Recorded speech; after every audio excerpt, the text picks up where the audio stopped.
আমি ভারত বিরোধী ছিলাম এবং আমি হাসিনার যত কুকীর্তি, গুম, খুন, যে এক্সট্রা জুডিশিয়াল কিলিং, তারপরে যে সিক্রেট চুক্তিগুলো করা হতো, কারণ আমি মনে রাখেন আমি কিন্তু ডিপ্লোম্যাট। তারা সেখানে আমাকে 5 মাস রাখে হলো রিমান্ড সেল, যেখানে গ্রেড 2 টর্চার 24 ঘন্টা একজনের বন্দির উপর চালানো হতো। 10টা সেল ছিল এবং অসহায় ব্যক্তিদেরকে কান্না যে কী টর্চার করা হতো আমি অকল্পনীয়।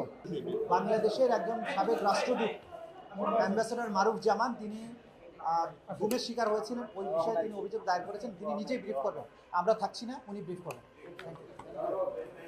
আমি ফর্মার অ্যাম্বাসেডর মারুফ জামান, একজন সরকারি কর্মকর্তা, পররাষ্ট্র মন্ত্রণালয়ে ছিলাম। তার পূর্বে আমি ছিলাম বাংলাদেশ সেনাবাহিনীতে একজন ক্যাপ্টেন, আর্মি হেডকোয়ার্টার।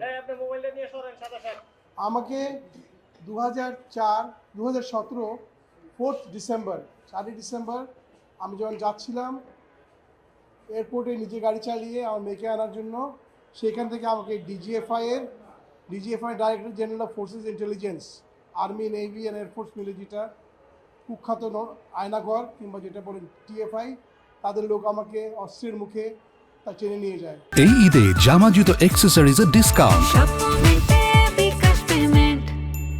রাস্তায় অনেক ধস্তাধস্তি মারামারি হয়, কিন্তু ওদের সাথে আমি পেরে পারিনি, কারণ ওরা ছিল 2টো মাইক্রোবাসে 10-12 জন লোক, আমি ছিলাম একা এবং ওদের সবার হাতে অস্ত্র ছিল। আমাকে ধরে গিয়ে 14 মাস রাখা হয় টর্চার সেলে। আয়নাঘরের 2টো ভাগ আছে, যেটা আপনাকে আয়নাঘর এখন বলেন, যেটাকে আমি জিআইসি বলি, জয়েন্ট ইন্টারোগেশন সেল, ডিজিএফআইয়ের কচুক্ষেতের পিছনে। আপনারা বাই দিস টাইম সবাই জানেন, এবং আমার দুর্ভাগ্য যে আমি দেখতে পারিনি, কিন্তু যেটা আমি দেখেছি টিভিতে, তার বোধহয় 40 ভাগ তার ডিস্ট্রয় করে দিয়েছে। আপনারা যদি আয়নাঘর কি আসলে জানতে চান, তাহলে বড় বড় যদি আপনি যে কী বলে কন্টেনার আছে না, লোহার কন্টেনার দেখেন জাহাজে যায়, ঠিক ওইরকম যদি আরও লম্বা করেন, অন্ধকার করে রাখেন, যে তার ভিতরে যা থাকে ঠিক আয়নাঘর তাই ছিল। এখন যেটা আপনি দেখছেন সেটা ছিল না, যে অনেক অনেক অনেক জঘন্য ছিল। এবং তারা সেখানে আমাকে 5 মাস রাখে হলো রিমান্ড সেল, যেখানে গ্রেড 2 টর্চার 24 ঘন্টা একজনের বন্দির উপর চালানো হতো। 10টা সেল ছিল এবং অসহায় ব্যক্তিদেরকে কান্না যে কী টর্চার করা হতো আমি অকল্পনীয়। আমার সবচেয়ে খারাপ লাগে, সবচেয়ে অবাক লাগে যে আমি সেনাবাহিনীতে যখন ছিলাম ক্যাপ্টেন হিসেবে চাকরি, আমি অবসর করি, আমাদের শহীদ প্রেসিডেন্ট জিয়াউর রহমান ওনাকে সিলেক্ট করার পর আমি চাকরি ছেড়ে দিই।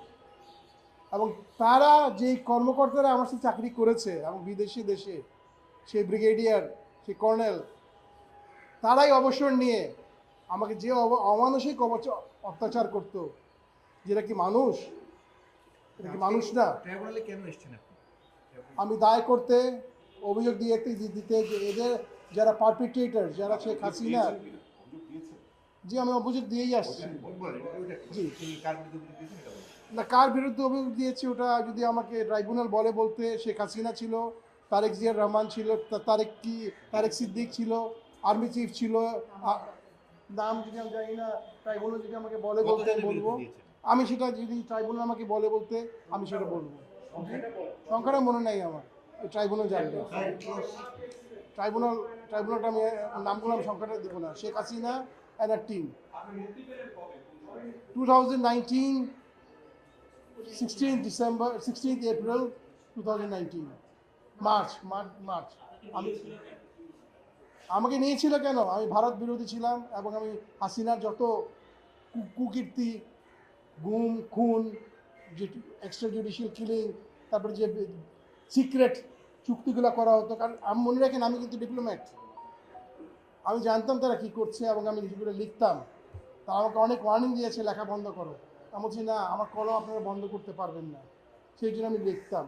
সেই লেখার জন্য আমাকে তারা নিয়ে তারা বলেছে এখন দেখি আপনাদের কলমের জোর বেশি না আমাদের অস্ত্রের জোর বেশি।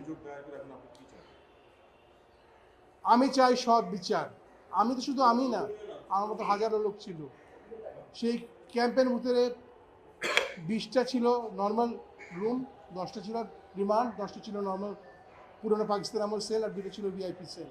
এখানে জি ধন্যবাদ।